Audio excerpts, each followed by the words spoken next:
আজকে পাখনা নিয়ে আলোচনা করব। রুই মাছের দুই ধরনের পাখনা থাকে, যুগ্ম আর অযুগ্ম। অযুগ্ম হচ্ছে বেজোর, যুগ্ম হচ্ছে জোর। অযুগ্ম হচ্ছে বেজোর, যুগ্ম হচ্ছে জোর।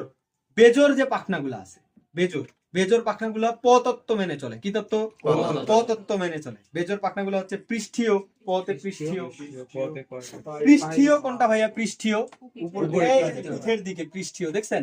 একটানা পাখনা, একটাই, এই জন্য একে বেজোর বলতেছি। ক্লিয়ার? পৃষ্ঠীয়। আরেকটা আছে পায়ু পাখনা। কি পাখনা? এই যে দেখেন একটা পায়ু পাখনা, একটা আছে না পায়ু পাখনা। অযুগ্ম বা বেজোর পাখনা পড়তেছি কিন্তু পায়ু পাখনা। আরেকটা পতত্ব মেনে চলবে পুচ্ছ পাখনা, পুচ্ছ পাখনা। তাহলে এই তিন ধরনের পাখনা হচ্ছে বেজোর। বলেন এখানে, হ্যাঁ এটা একটা পাখনাই, একটা পাখনা, এটা একটাই। মাঝখান দিয়ে তো ভাগ করা থাকে না, থাকে মাঝখান দিয়ে কিন্তু একটা মেমব্রেন থাকে, ঠিক না? একটা মেমব্রেন থাকে, এটা ছিঁড়ে ফেলছি আমি বা কেটে গেছে, বুঝতে পারছেন? এখানে একটা মেমব্রেন থাকে, এটা কখনো ভাগ করা থাকে না। আচ্ছা, তাহলে অযুগ্ম বা বেজোর পাখনা হচ্ছে পৃষ্ঠীয় পাখনা, পায়ু পাখনা আর পুচ্ছ পাখনা, এই তিন ধরনের পাখনা, ঠিক না? জোর পাখনা কি কি পড়ছিলাম আমরা ভাই? জোর পাখনা পড়ছিলাম বক্ষ পাখনা। এই যে দেখেন বক্ষ পাখনা জোর দুইটা, দেখছেন? সবাই দেখছেন বক্ষ পাখনা দুইটা। তারপরে কি পড়ছিলাম? শ্রোণী পাখনা জোর। এই যে দেখেন শ্রোণী পাখনা জোর, এই যে এই পাশে দেখছেন? তার মানে অযুগ্ম পাখনা কি কি? পৃষ্ঠীয় পাখনা, পৃষ্ঠীয় পাখনা, পায়ু পাখনা আর পুচ্ছ পাখনা। জোর পাখনা কি? বক্ষ পাখনা, শ্রোণী পাখনা। এটা ক্লিয়ার? আর কারো কোনো সমস্যা আছে? আমরা বলছিলাম পাখনা রশির সংখ্যা কি পড়ছিলাম? বক্ষ পাখনা রশি সর্বপ্রথম পড়ছিলাম, মনে রাখতে বলছিলাম বস্খ, বস্খ, বস্খ 16-17 আসছে। বস্খ, বস্খ 16-17টি। কয়টি? 16-17টি। বক্ষ পাখনার পাখনা রশির সংখ্যা কয়টি?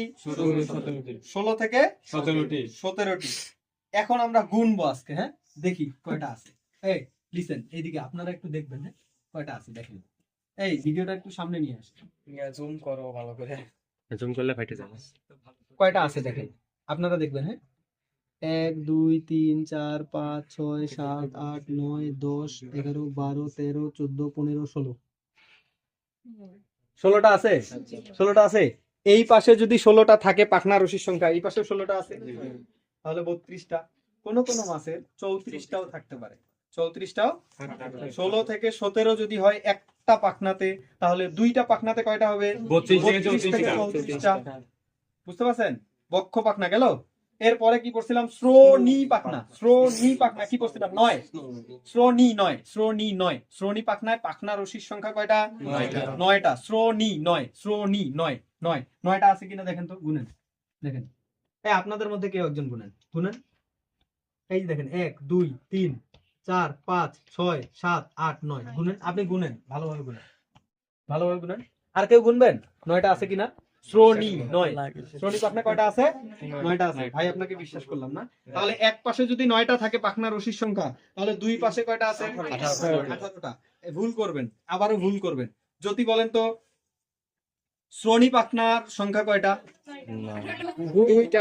শ্রোণী পাখনার সংখ্যা দুইটা। শ্রোণী পাখনায় পাখনা রশির সংখ্যা কয়টা? 18টা। রুই মাছের একটা শ্রোণী পাখনায় পাখনা রশি কয়টা? 9টা। রুই মাছের পাখনা রশি কয়টা শ্রোণী পাখনায়? 2টা। রুই মাছের পাখনা রশি কয়টা শ্রোণী পাখনায়? 18টা। বুঝতে পারছেন? আপনারা ভুলটা কোথায় করতে পারেন বুঝতে পারছেন? আমি কিন্তু বলছি শ্রোণী পাখনা কয়টা? শ্রোণী পাখনা দুইটা। শ্রোণী পাখনার মধ্যে পাখনা রশি হচ্ছে 18টা। তাহলে একটা পার্টে কয়টা? 9টা। ক্লিয়ার? আচ্ছা, পায়ু পাখনা। পায়ু পাখনা কয়টা থাকে? পায়ু পাখনায় কয়টা থাকে? পায়ু পাখনায় পায়ু পাখনা একটা থাকে। পায়ু পাখনায় পাখনা রশি কয়টা থাকে? 6 থেকে 7টা। ভিডিওটা একটু ক্লোজ করেন।